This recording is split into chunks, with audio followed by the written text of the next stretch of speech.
Thank you, Secretary Granholm, for your great insights. I would like to now introduce the moderator for the next panel on US-Romania SMR Cooperation, Jennifer Garden, Director, Nuclear Energy Policy Initiative, Atlantic Council Global Energy Center.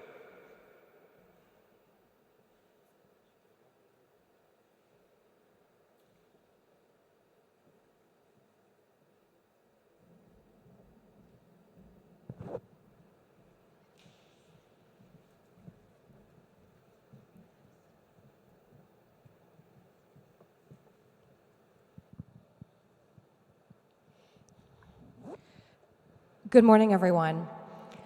I am so delighted to be here and to be moderating this fireside chat on US-Romania SMR Cooperation as we celebrate the completion of the Phase 1 for FEED 1, and as we also celebrate the signing and the commencement of FEED 2. And so I'm delighted to introduce our panelists for this conversation. Dr. Elena Popescu, who is Deputy Director General of the Ministry of Energy in the Government of Romania.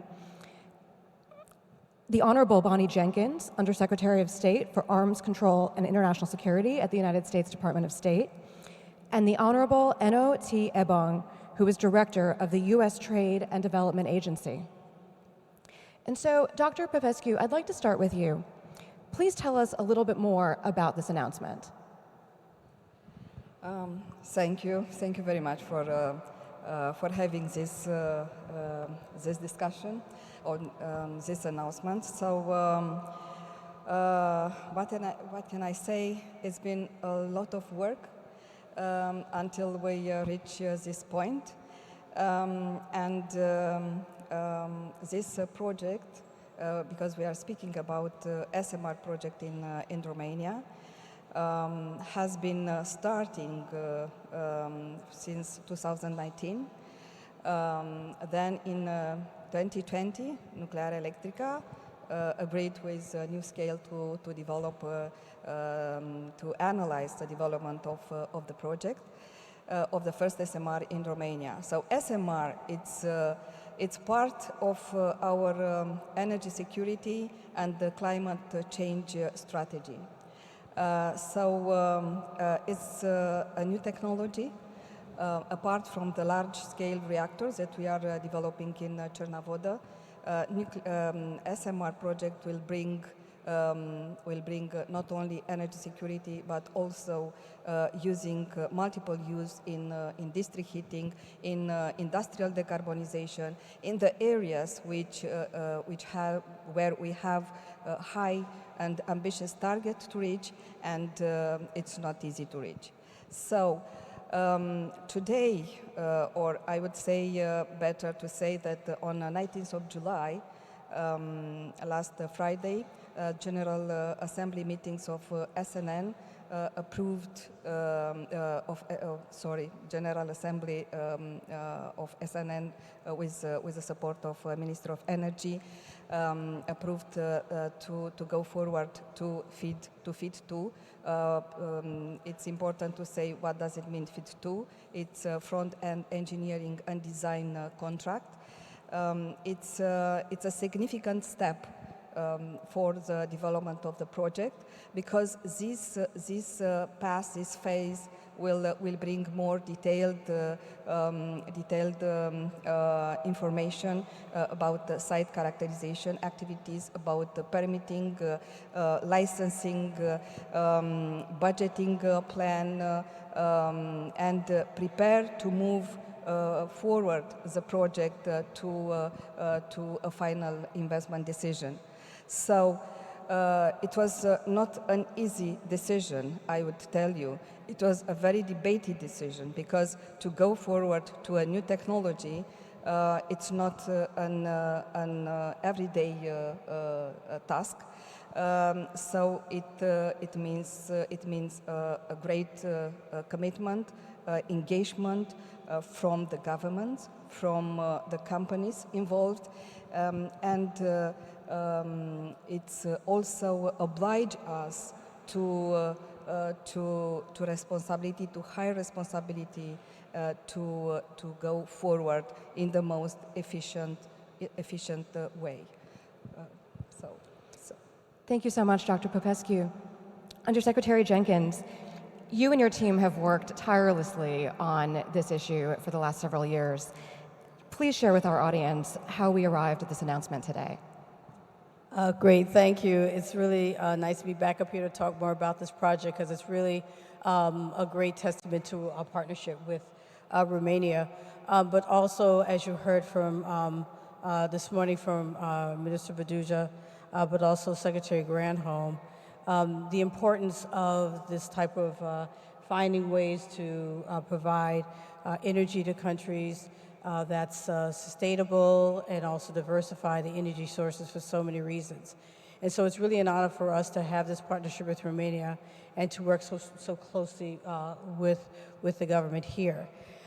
So, you know, we're reaching another major milestone today, the second one, which is the second phase of the FEED engineering work in partnership with Romania. So going back on the history, you just heard a little bit about in 2020 when the US and Romania signed the intergovernmental agreement to cooperate on this effort and on the expansion and modernization of the civil programs here. So we had a mutual commitment to work on energy sources and really part of an interest to promote energy security throughout the entire region. So at COP26 in 2021 in Glasgow, Special Envoy Kerry and Romanian President Iohannis announced the intent of Romania to actually do this and build an SMR that's going to be designed by U.S. firm NuScale by the 2029 timeframe.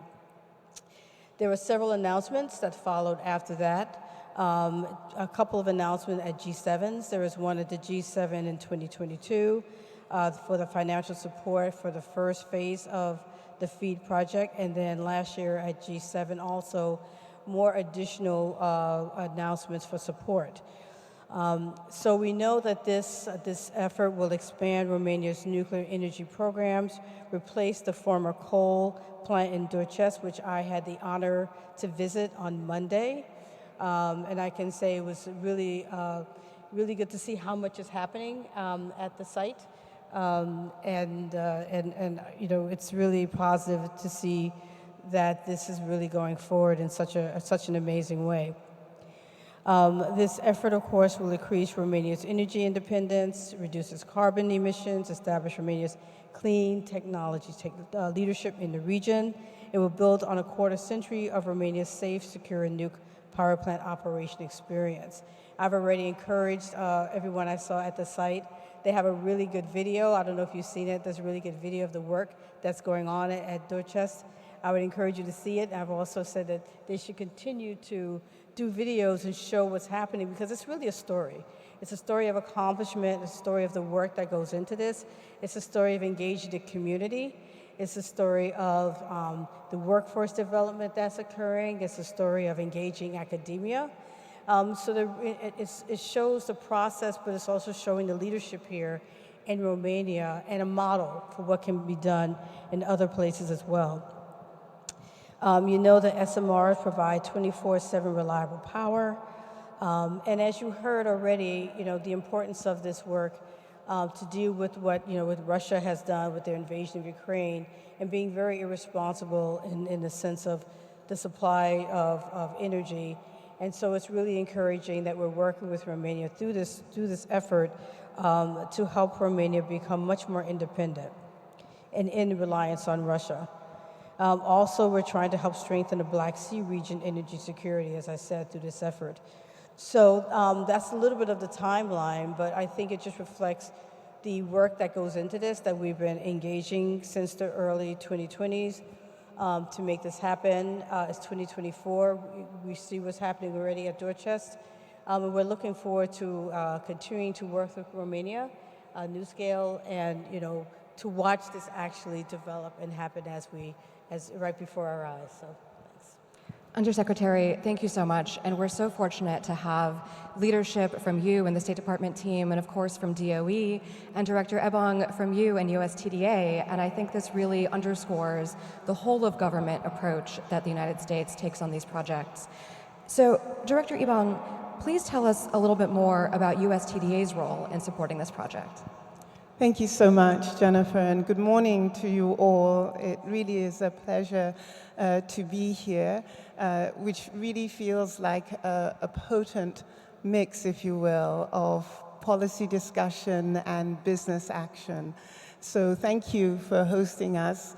And I want to start really by congratulating all of the partners, the parties that are moving forward with this SMR project, as will be documented in just a few moments. So congratulations to Fluor, to NewScale, to RoPower, to Nova, the Romanian government and its vision.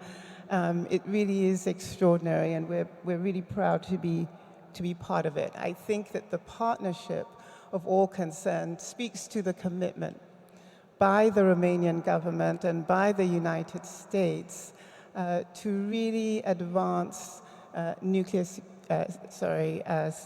energy security as well as climate objectives, and to do so through innovative technologies, risk sharing, and partnership. As someone who leads an agency like the U.S. Trade and Development Agency, it really is wonderful to talk about how we factor into the planning of priority projects such as this.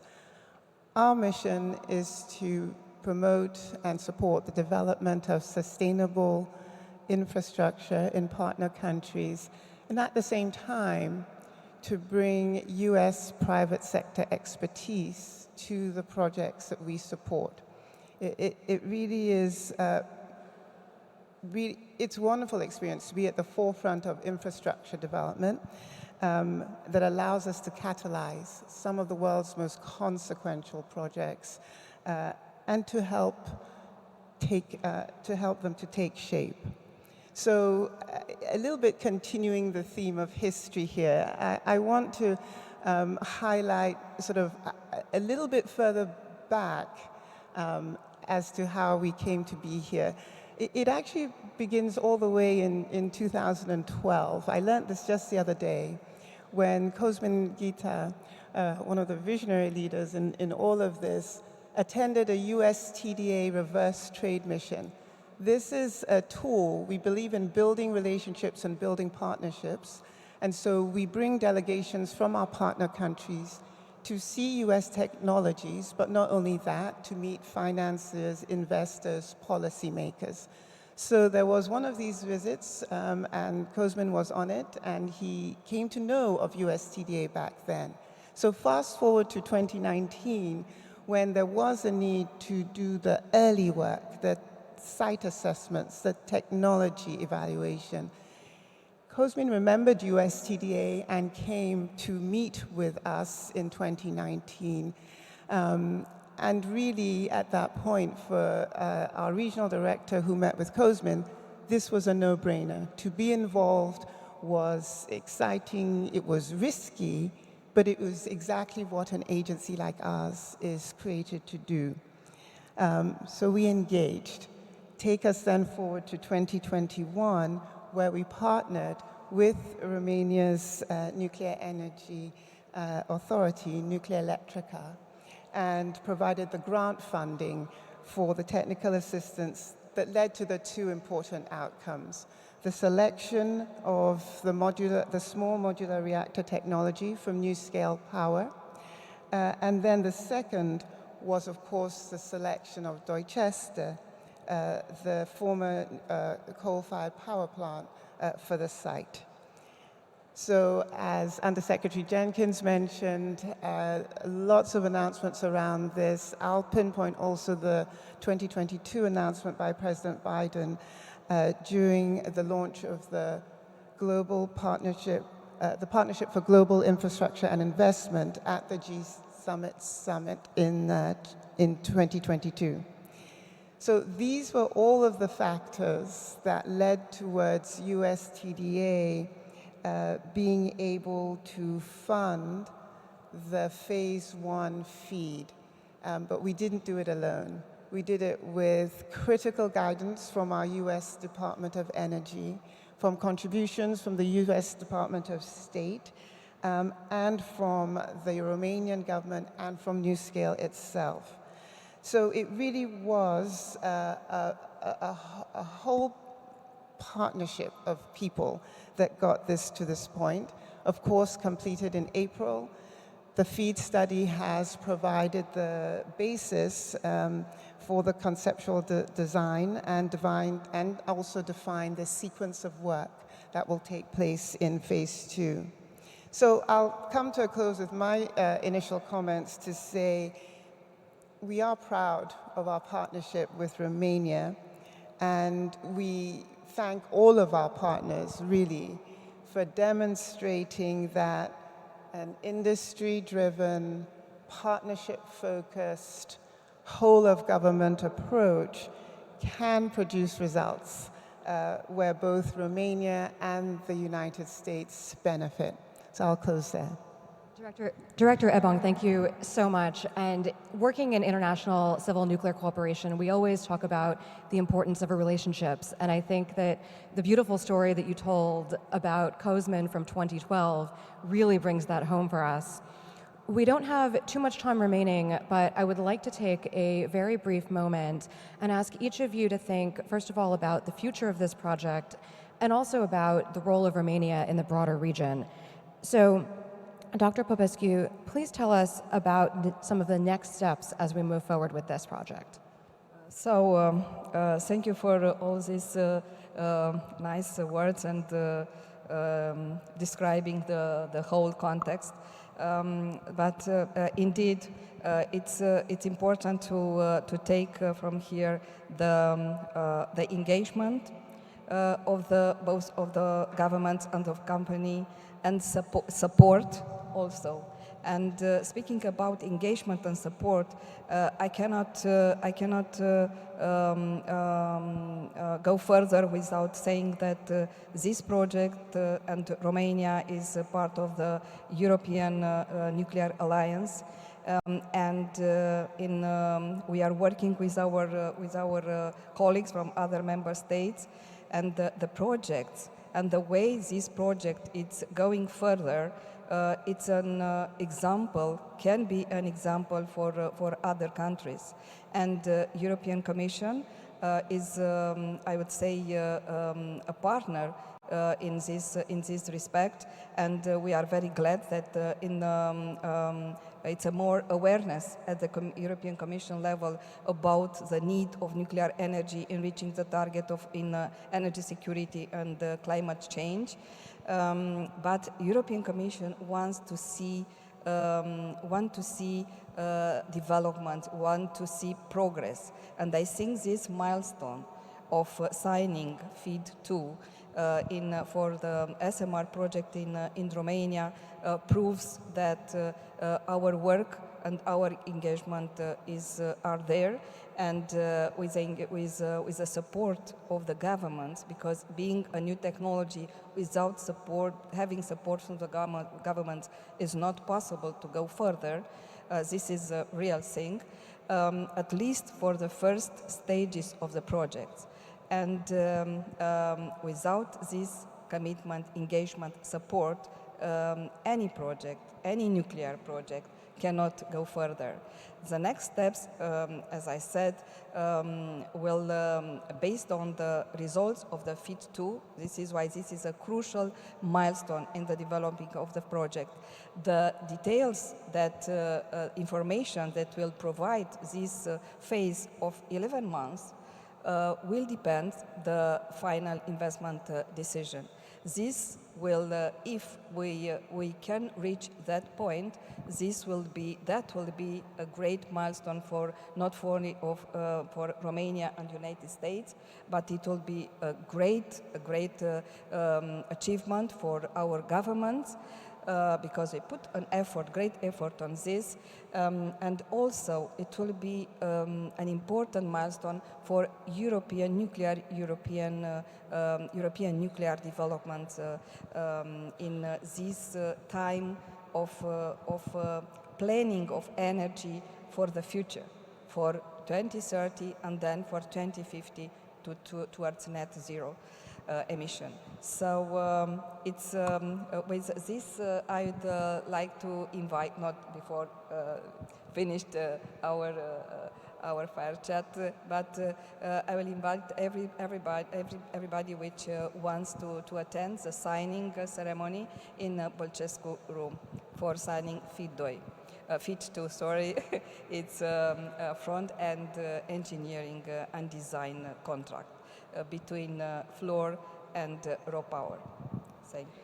Thank you so much, Dr. Popescu. And Undersecretary Jenkins, I know that we could probably talk for an hour about all, or many more hours, about all the projects and initiatives that the State Department is supporting in this region, but just give us a few high-level takeaways, please. Yeah, thank you for that. One of the things that we realized early on is that, with this, what I call it like a nuclear renaissance in a sense, or nuclear energy for so many things. We're talking here about, energy itself and climate change, but nuclear energy is being used for so many things, including food security, water security issues, as well as cancer treatment. And in the context of what we're talking about today, we recognize that as we broaden nuclear technology around the world, we also want to help provide capacity building to help train on nuclear technology around the world as countries bring on this new nuclear technology, not only for just basic training, but also because we want to do this in a responsible way. And what I mean by that is we want to make sure that countries also take into considerations that nuclear technology should be done in a way that's safe, secure, and take into account issues of nuclear proliferation, which, we have a treaty, nuclear non-proliferation treaty, that we also want to uphold to. So we want to have this done in a responsible way. So between wanting to ensure we help with capacity building and also make sure this is done in a responsible way, we've been able to build on past success we've had on the capacity building around the world. And we started something called the FIRST program, which is called the Foundational Infrastructure for the Responsible Use of Small Modular Reactors, which is FIRST for the acronym, which was launched in 2021 at the Leaders Summit on Climate.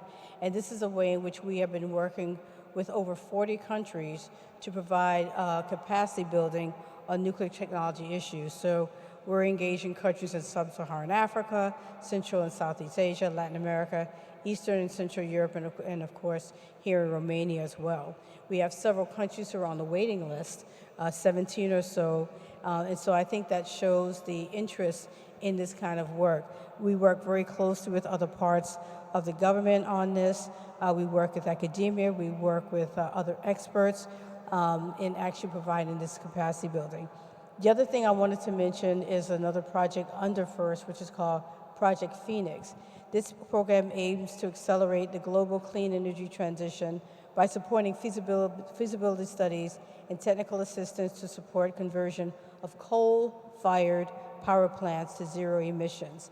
This was announced by Special Envoy Kerry, and last September in Bucharest, we have now announced countries that we are partnering with on this, including Poland, Czechia, Slovakia, and Slovenia. And we're going to be exploring viability of deploying SMRs at their retired coal sites. So we are working with countries around the world. We recognize, as I said, taking advantage of this interest in nuclear energy for clean energy, providing resources and flexibility in what countries want to do in terms of addressing climate change, but also making sure that we adhere to our goals and responsibilities under international agreements. And I just want to end also by saying how much this has been a wonderful whole-of-government approach, both here and in Romania. I have to say a thank you to my folks in my International Security and Non-Proliferation Bureau, which worked so hard on this issue, and with other parts of the U.S. government and other parts of Romania, and think tanks and others, and my colleague, Kirsten Cutler, who has done so much work. So thank you for this. Thank you so much, Undersecretary Jenkins. And Director Ebong, finally, please give us, again, just a few high-level takeaways on what USTDA is doing to support energy security and decarbonization goals more broadly. Thank you, and such an important question, and for us, again, in the early stages, it gives really an opportunity to think comprehensively about both energy security and decarbonization. I think as a project preparer, we always think about the long term. And so what I would like to really emphasize is the importance of patience in the process of planning, that it does take some time to bring these projects to fruition, but without doubt, it's worth the wait. Just to give an example of work that we as an agency was involved in back in 2008, 2009, when we funded the feasibility study for developing and building an LNG import terminal at Klaipėda in Lithuania. That terminal did not come online until 2014, but fast forward to 2022 and all the difference that import terminal has made to ensure an alternative source of energy for not only Lithuania, but the Baltic states around, for Poland and for Finland. So being able to dig in, do the hard preparatory work, and stick with it as you go through planning and implementation and financing, I think is very critical. And it's also a point that is resonant with what we are embarking on today with respect to small modular reactor technology. And so in terms of what we're doing now with security and also decarbonization, it kind of feeds in, is growing this nuclear portfolio, is taking risk as we did with new technologies, but also not forgetting established technologies as well. I'll point to the work that we did, again, as a whole-of-government approach with the private sector as well, to support Poland as it was looking to stand up its first ever nuclear plant. And working with Westinghouse, Bechtel, DOE, State, we were able to support the FEED study for that project, and now, of course, is very much in process. I would also talk to sort of transmission and distribution, things that we need to look at the energy sector holistically. Before coming to Bucharest, I was in Bulgaria, signing a grant for Bulgaria's state-owned transmission and distribution company that is looking to strengthen their grid to be able to increase renewables that can feed into the grid, and at the same time build transmission lines and interconnect with Romania, North Macedonia, Greece, and also Turkey. So we have to look holistically. As an agency, we continue to look holistically at renewable generation, at transmission and distribution, at things like methane abatement, and really deploy those tools that we have to bring these projects online. The key is partnership, the key is patience, and I'm going to take a leaf out of Bonnie's book because the key is also the people that we work with to make this happen. And at USTDA, it's Carl Kress and his team, and really it's critically important that we do what we've been doing up to this point, which is come together with determination, with vision, and with this notion of getting things done. Thank you. Thank you, Director Ebong. What a beautiful note for us to end this conversation on. Once again, congratulations to everyone and to the United States and to Romania on the commencement of FEED 2, and please join me in thanking our panelists.